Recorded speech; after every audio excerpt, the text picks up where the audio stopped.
सीकर जिले के खंडेला में गुमान सिंह की डाणी में शुक्रवार को एक युवक का लहूलुहान एक शव मिला, जिसको लेकर पुलिस ने जांच शुरू की, लेकिन मामला कुछ और ही निकला। आपको बता दें कि मृतक किशनलाल मीणा के भांजे के आशीष का अपने ही मृतक मामा किशनलाल की पत्नी यानी आरोपी की मामी के साथ काफी समय से अवैध संबंध चल रहे थे, जिसकी भनक शायद आरोपी के मामा किशनलाल को पड़ गई, जिसके कारण आरोपी घबरा गया। फिर आरोपी ने फिल्मी स्टाइल में साजिश रचकर अपने ही मामा की धारदार हथियार से ताबड़तोड़ वार कर उसको मौत के घाट उतार दिया। लेकिन आरोपी को यह पता नहीं था सीकर पुलिस उसको दबोच लेगी। आरोपी भांजा को पुलिस ने किया गिरफ्तार। कल पुलिस को सूचना मिली थी कि माना की ढाणी तन गुमान सिंह की ढाणी में नदी में एक युवक का शव पड़ा हुआ है। पुलिस ने तत्परता दिखाते हुए इस घटना का खुलासा किया। मृतक किशनलाल मीणा की हत्या उसके सगे भांजे आशीष मीणा ने अपने मामा की गला रेतकर हत्या कर दी, क्योंकि आशीष मीणा के उनकी मामी के साथ अवैध संबंध थे, जिसमें मामा बांधक बन रहा था और भांजे ने मामा और भांजे के रिश्ते को तार-तार करते हुए मामा किशनलाल का मर्डर कर दिया। इस मामले को गंभीरता से लिया और इसका एक ही दिन में खुलासा कर दिया। पुलिस को एक बड़ी सफलता मिली है। पहली एफएसएल टीम को मौके पे बुलाया गया और डॉग स्क्वाड को मौके पे बुलाया गया और मोबाइल्स की टेक्निकल टीम जो हमारे सीकर से के निर्देशन में काम कर रही थी, उससे तालमेल बिठा कर इन टेक्निकल सहायता से मालूमात किया गया, आसपास में लोगों से जानकारी ली गई, तो सामने आया कि ये लड़का जिस आशीष नाम है वो लगभग शाम को वहीं था, उसके साथ देखा गया था। इस आधार पे, शक के आधार पे उसको पूछताछ लिया हमने और जब पूछताछ की, उससे कड़ाई से पूछताछ की, तो उसमें पता चला कि जो लड़का था आशीष, जो शाहपुरा तन ठीकरिया थाना दादिया का रहने वाला है, 19 वर्षीय है, और जो मृतक है उसका भांजा है वो। और इसमें जो कारण मेन जो सामने आया है, सबसे बड़ा कारण यह है कि मृतक था उसकी पत्नी जो उसकी मामी लगती सगी, उससे उसके अवैध संबंध है।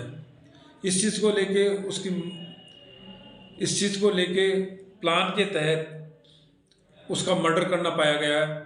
वो प्री प्लान से वहाँ से चला था, करीबन 6-7 बजे वहाँ से चला शाहपुरा से, साथ में जिस हथियार से उसने उस पर वार किया है, गंडा सा टाइप हथियार था, उसको लेके निकला है।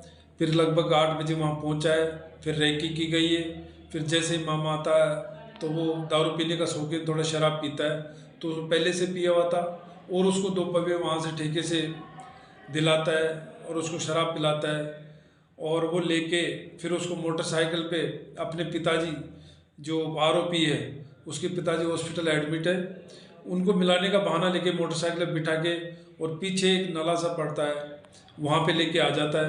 वहीं बैठ के उसको और शराब पिलाता है और प्लान के तहत, जैसे उसका मुंह दूसरी तरफ था, वो प्लान के तहत टॉयलेट का बहाना करके वहाँ से उड़ता है और पीछे से गंडासे से गर्दन पे वार करता है।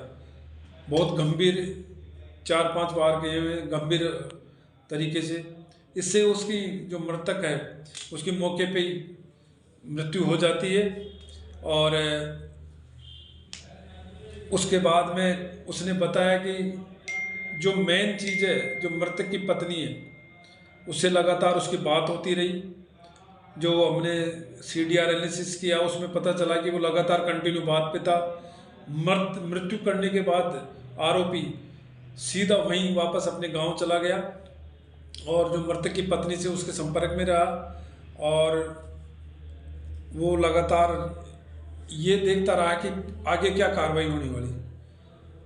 तो इस आधार पे हमने उसको गिरफ्तार किया। पहले तो पूछताछ के बाद में इधर उधर गाता रहा, फिर उसे कड़ाई से पूछताछ की तो उसने बताया कि मैंने इस प्रकार इस घटना को अंजाम दिया गया है, तो इस पर उसको गिरफ्तार कर लिया है। फिलहाल उसको 3 दिन के PC रिमांड पे लिया गया। और भी कोई इसके साथ हो सकता है मिली भगत में, कहाँ से वो बिठाया, कहाँ से लिया है, कहाँ से हथियार लिया है, ये सारी चीज़ों की तफ्तीश की जाएगी और बरामदगी की जाएगी। इसमें और भी कल तक हम कोशिश करेंगे, कल तक सारी चीज़ें क्लियर हो जाएगी, कौन कौन शामिल है, कौन कौन नहीं है, सभी को कल तक डिटेन कर लिया जाएगा। परसों रात की घटना थी, जब उसका करीबन 9 बजे के आसपास जो आरोपी से कड़ाई से पूछताछ की तो उसने बताया कि 9 बजे के आसपास मैंने उसको लिया था और रात को उसी टाइम पे उसको ख़त्म करके और वो तो चला गया उसके घर पे, और उसके भाई वगैरह उन्होंने तलाश भी की। इसमें उसके भाई ने एक FIR दी, राकेश है जिसने, कि साहब मेरे ऐसे अज्ञात व्यक्ति ने मेरे भाई का मर्डर किया। तो उस आधार पे हमने सारी चीज़ें तफ्तीश में आने के बाद इस आशीष को गिरफ्तार किया गया।